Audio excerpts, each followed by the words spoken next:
Hello, hello les amis de la chaîne Animanimus Tarot, heureux de vous retrouver aujourd'hui pour regarder la guidance générale du mois de juillet 2023. Alors bien sûr, ce sont des énergies qui peuvent parler à certains d'entre vous dès maintenant et parler à d'autres un peu plus tard pendant le mois de juillet. N'hésitez pas à revenir sur ce tirage si toutefois il ne vous parlait pas dès à présent. Je vous recommande comme d'habitude de regarder la vidéo de votre signe ascendant et de votre signe lunaire pour avoir des compléments d'information et pourquoi pas recevoir un autre message qui vous parlera peut-être d'autant plus. Je vous rappelle que c'est un tirage général qui ne peut pas parler à tous de la même façon, donc prenez bien ces messages avec beaucoup de discernement et un peu d'amusement. On est sur YouTube, c'est pas de la chirurgie cardiaque, hein, donc on prend uniquement les messages qui vibrent avec ceux que nous vivons et on n'hésite pas à adapter mon vocabulaire à votre situation. Je vous rappelle que vous pouvez trouver mon adresse email dans la barre d'infos si vous désirez des renseignements pour les tirages personnalisés. Vous trouverez également différents liens qui vous mèneront vers les guidances que j'ai effectuées pour votre signe récemment, comme par exemple quelle est la bonne surprise qui vous attend en juillet 2023 et toutes les guidances de juin qui sont à votre disposition. On va pouvoir y aller. Je vous retrouve dans un instant avec votre signe. À tout de suite. Hello, hello les amis Scorpion, ascendant Scorpion, signe lunaire en Scorpion, bienvenue pour cette guidance générale du mois de juillet 2023. J'espère que vous allez tous très très bien, heureux de vous retrouver en tout cas. Une petite aparté avant de commencer, je vous propose sur la chaîne une guidance générale pour le semestre, le deuxième semestre 2023. Donc si vous voulez connaître les énergies qui vous accompagneront pendant les 6 prochains mois, n'hésitez pas à suivre le lien qui est dans la barre d'infos juste en dessous.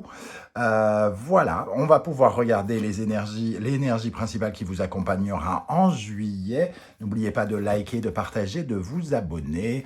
Ici, nous avons l'énergie du magicien qui apparaît à l'envers. Alors, on a du mal à commencer quelque chose ou alors une mise en train laborieuse ici. On n'a pas les moyens pour commencer quelque chose, où on a un contexte difficile qui nuit littéralement à ce que vous essayez de mettre en route. Donc on sent ici que vous êtes plutôt bloqué, que vous êtes même peut-être un peu désillusionné par rapport à quelque chose, peut-être même un peu agité, j'ai envie de dire. En tout cas, on sent qu'il y a une mise en route qui n'est pas forcément facile. Soit vous n'arrivez pas à vous lancer, tout simplement, soit il vous manque des éléments, parce que souvent le magicien détient tous les talents sur sa table, comme sur les illustrations par exemple du tarot de Marseille. Il suffit qu'il lui manque quelque chose et en fait il n'a plus la totale, tous les talents, toutes les possibilités qu'il devrait avoir pour pouvoir se lancer. Donc il vous manque peut-être quelque chose pour vous lancer ici aussi. On va essayer d'en savoir plus avec le reste du tirage, à commencer par la première colonne et on viendra compléter avec la seconde. Quel sera votre état d'esprit les amis Scorpions pour aborder ce mois de juillet? On a le roi d'épée, une énergie froide et un peu rigide. Alors, je ne sais pas si c'est vous, si ça vous correspond, mais j'ai l'impression qu'il y a une ambiance froide et rigide autour de vous. Ça peut être quelqu'un qui a pris une décision ici. J'ai l'impression que ça pourrait être quelqu'un d'autre que vous, d'ailleurs. Le roi d'épée, il prend des décisions, il est un peu comme un juge, un tribunal. Donc, toi, tu fais ci, toi, tu fais ça. Ce qui est juste, c'est ça. C'est moi qui instaure les règles. Donc, il y a un côté un peu dominateur, un peu froid, un peu psychorigide chez ce roi d'épée. Alors, si vous subissez cette personne, franchement, ici, il peut y avoir de la désillusion avec ce magicien. Donc, on peut... sous le commandement et sous les décisions de quelqu'un, se sentir un petit peu refroidi, j'ai envie de dire. À moins que ce soit vous qui ayez pris, que vous ayez pris une décision ici et qu'il vous faille la tenir, mais si c'est une décision de commencer quelque chose, on a l'impression que c'est un peu compliqué pour une raison X ou Y. Quel est votre principal défi ? Le 10 d'épée. Alors, avec le 10 d'épée, on voit que, forcément, si votre défi, c'est de terminer quelque chose, c'est de clôturer un cycle, et qu'il n'est pas totalement clôturé, vous ne pouvez pas vous lancer correctement. Ici, votre défi, c'est d'accepter peut-être une fin, de perdre quelque chose. Il vous faut peut-être accepter une perte et d'avoir l'occasion finalement de guérir. C'est peut-être ça, de ressentir cette résilience et cette envie de changement aussi. Donc votre défi, c'est finalement d'accepter une certaine forme de changement et c'est un peu pour ça que vous n'arrivez pas à vous lancer, à commencer quelque chose. Qu'est-ce qui va se passer concrètement pendant le mois? Le roi de bâton, on retrouve un personnage important qui a de l'ambition, qui prend le commandement. Donc peut-être qu'ici, il y a vraiment quelqu'un qui domine la situation ou qui vous domine plus particulièrement. Avec ce roi de bâton, on sent une énergie de quelqu'un qui décide aussi.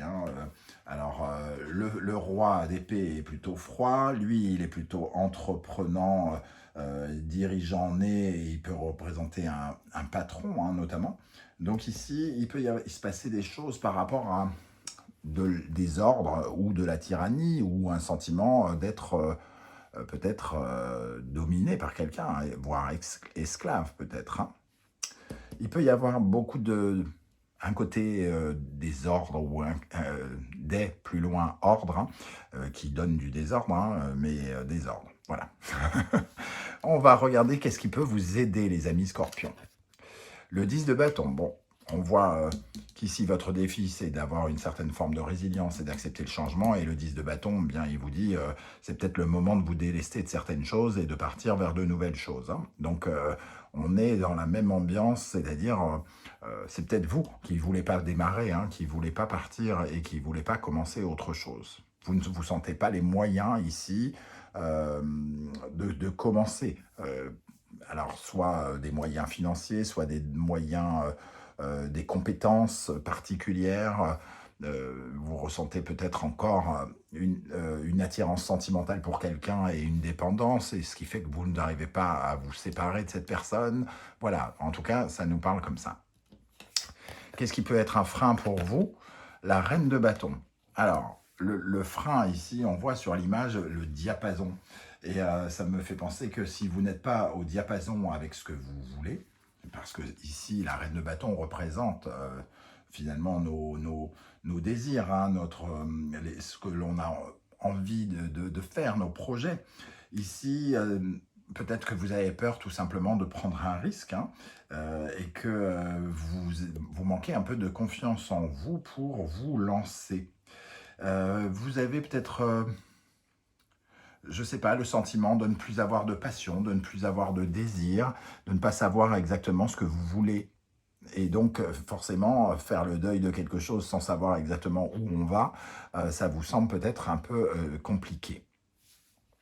Dans le domaine relationnel, émotionnel, amoureux, amical, nous avons le cavalier d'épée. Alors, le cavalier d'épée, c'est un personnage également assez dur. Il est déterminé, c'est un guerrier quelque part. Alors, il peut peut-être nous indiquer que vraiment, il y a une certaine forme d'animosité autour de vous ou des choses qui vous rendent particulièrement nerveux, voire énervé, parce que ici, on est tranchant, on est émotionnellement peu impliqué, ou alors on se précipite dans les actes, on reçoit des critiques, des choses comme ça.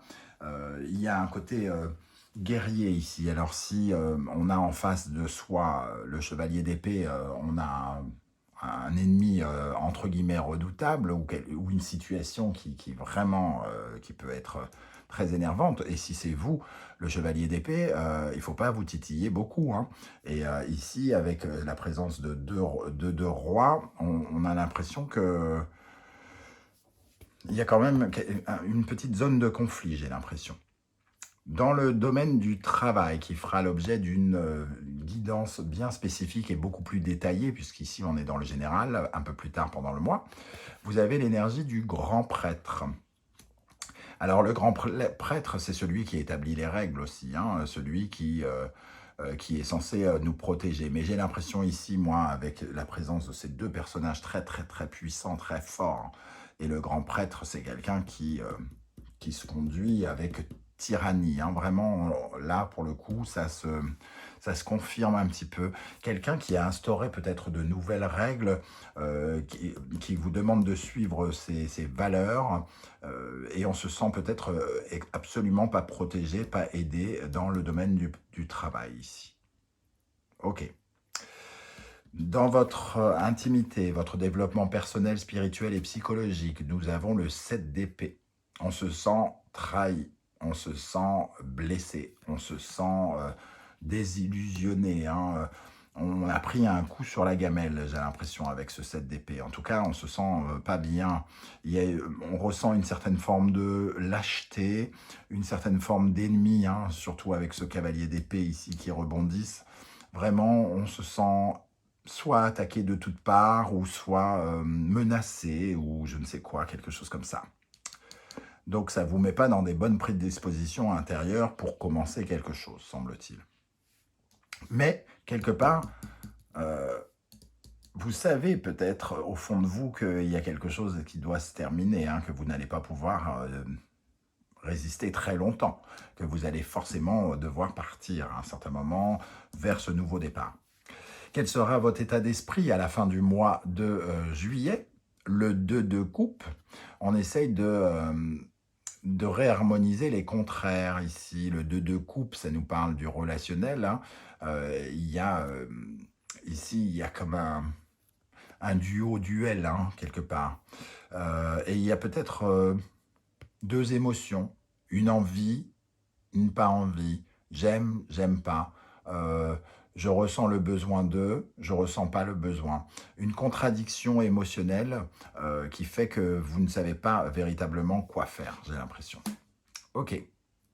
Alors, on va regarder avec le tarot Symbolon, la deuxième colonne, quel sera votre état d'esprit avec le roi d'épée.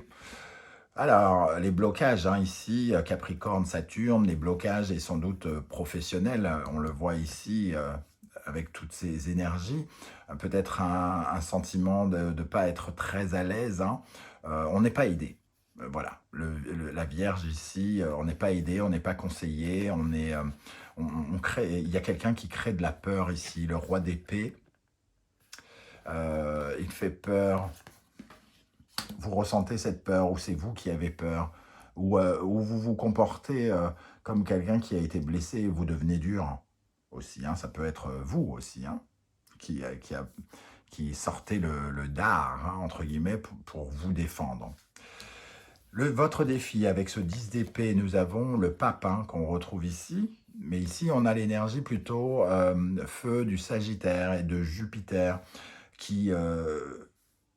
ça crée une expansion, on sait qu'il faut grandir, on sait qu'il y a vraiment l'émergence vraiment de la fin ici, parce qu'il y a peut-être trop de douleur. Mais notre défi, c'est d'évoluer et d'aller vers l'as qui est caché derrière ce 10 d'épée. Qu'est-ce qui se passe exactement avec ce roi de bâton? C'est un roi de bâton ici... avec le Vierge, alors c'est quelqu'un qui ne nous aide pas, ou alors c'est à nous de retrouver notre pouvoir pour guérir et pour se sortir d'une certaine forme de routine ici, hein, dans le domaine peut-être professionnel. Nos ambitions, elles sont là, peut-être le besoin de s'affirmer et de guérir cette partie où on assume, où on prend ses responsabilités par rapport à quelque chose. Qu'est-ce qui va vous aider avec le 10 de bâton? Le taureau et Vénus. Le 10 de bâton, ici, c'est de déposer quelque chose, hein, de déposer son fardeau, et peut-être pour prendre davantage conscience de votre valeur. Parce qu'ici, le taureau nous parle de votre valeur, mais c'est aussi peut-être l'aspect financier qui vous empêche aussi peut-être de quitter une situation. Mais j'ai l'impression qu'il va falloir, quoi qu'il arrive, retrouver votre confiance en vous, ici, vous faire confiance, et vouloir vous faire du bien quelque part, hein, pour déposer ces fardeaux. C'est ça qui va vous aider. Qu'est-ce qui vous ralentit au contraire avec la reine de bâton? Écoutez, ce qui vous ralentit, c'est d'avoir des pôles contraires, de la contradiction. Alors c'est soit la contradiction avec d'autres personnes, ou soit vous-même. Vous voulez pas. Vous voulez pas. La reine de bâton, elle sait ce qu'elle veut, et là, c'est votre frein, donc vous semblez ne pas vraiment savoir. Et ici, vous êtes un peu contradictoire. Vous vous faites peut-être des illusions sur la fin, avec le poisson et Neptune. Et on voit bien le scorpion ici et Pluton, la mort de quelque chose et la régénération. Vous avez peur du changement, vous avez peur d'aller chercher cet œuf parce qu'il y a quelque chose qui se contredit en vous. Et c'est aussi pour ça que vous n'arrivez pas à mettre au point un début. Dans le domaine relationnel avec ce cavalier d'épée, on voit, effectivement, on retrouve quelqu'un avec une épée. Ici, c'est un soldat. On a le bélier et surtout la planète Mars, hein, qui parle de la guerre. Ici, Jupiter qui donne encore plus de puissance à la guerre. Il y a quelque chose qui grandit. C'est un peu comme si le combat était de plus en plus difficile, hein, comme si vous sentiez l'ennemi de plus en plus redoutable, comme si les énergies étaient vraiment de plus en plus hard. Émotionnellement, ça devient de plus en plus dur d'être tout le temps soit sur la défensive, soit toujours sur l'attaque. En tout cas, on ne ressent pas de calme et de sérénité ici. Dans le domaine professionnel, avec ce grand prêtre, nous avons le Gémeaux ici et Mercure. Alors ici, ça nous parle de messages, hein. Peut-être qu'on peut avoir un conseil quand même de quelqu'un. On sent la domination, mais ici, si on est dans la domination, les mots sont plutôt blessants, mais on peut peut-être recevoir un conseil avisé d'un expert ici, qui essaye de nous faire comprendre la situation dans laquelle on se trouve. Un professeur, ça nous parle peut-être d'une formation d'ailleurs, hein, le grand prêtre ici et le Gémeaux, ça nous parle des études, hein, donc peut-être que certains sont concernés par une formation ou par quelque chose, un bilan de compétences ou quelque chose qui relève des compétences, et on se rend compte que c'est peut-être pas pour nous, ou qu'on n'y arrive plus, ou qu'on n'a pas tous les éléments en main et qu'on essaye de les obtenir, par exemple, de créer une formation. Ici, dans l'intériorité, votre développement personnel, 7 d'épée, la désillusion, et ici, finalement, la dévalorisation, quelque part, la manipulation. On se sent comme un pantin dont on tire les ficelles. On joue avec notre valeur, ici. Il y a une certaine forme de dépendance aussi, de dépendance qui est créée, soit l'argent, vous êtes dépendant de cet argent, j'en avais parlé ici, et il faut se détacher pour prendre plus de plaisir, c'est ce qui pourrait vous aider. En tout cas, ici, il faut couper ce lien, soit avec l'argent, ou soit avec cette personne qui vous dévalorise, ou ces événements qui vous dévalorisent, c'est pas forcément une personne en soi, hein. Pour terminer, avec quelle énergie vous allez sortir du mois de juillet avec le 2 de coupe? Mars, Bélier, Mars, Poisson, Neptune, je vais y arriver. Ici, ça nous parle d'illusions quand au départ, hein, on se fait des illusions sur le départ. Et on rêve de ce départ, mais on en rêve seulement pour l'instant. Et on hésite. On a envie et on n'a pas envie de ce nouveau départ. Alors, on hésite encore. Est-ce qu'on est prêt? Pas encore tout à fait. On est quelque part au fond de nous, il y a peut-être un peu de détermination parce qu'on sent qu'on est en train de se battre, hein, pour obtenir quelque chose et pour aller vers ce nouveau départ. On lutte pour ne pas y aller et à la fois on a envie d'y aller quelque part. Il y a une contradiction ici, hein. Voilà les amis, Scorpion, comment je ressens ce tirage, je ne sais pas du tout comment ça va vous parler, et si ça va vous parler, c'est justement le moment de commenter sous la vidéo. J'aurai plaisir à vous lire et à vous répondre comme je le fais à chaque fois. Si vous ne voulez pas déballer votre vie sur YouTube, vous mettez un petit émoticône et un like pour me dire que vous êtes passé par ici, et j'aurai plaisir à passer par là pour vous saluer à mon tour. On se retrouve en tout cas très très bientôt pour de nouvelles guidances. Prenez bien soin de vous. N'hésitez pas à aller voir la guidance du second semestre 2023 si ça vous tente. Merci de liker, de partager, de vous abonner pour me soutenir et me permettre de faire grandir la chaîne. Je vous remercie de m'avoir écouté. Merci d'être là et prenez bien soin de vous les amis scorpions. À bientôt. Ciao ciao.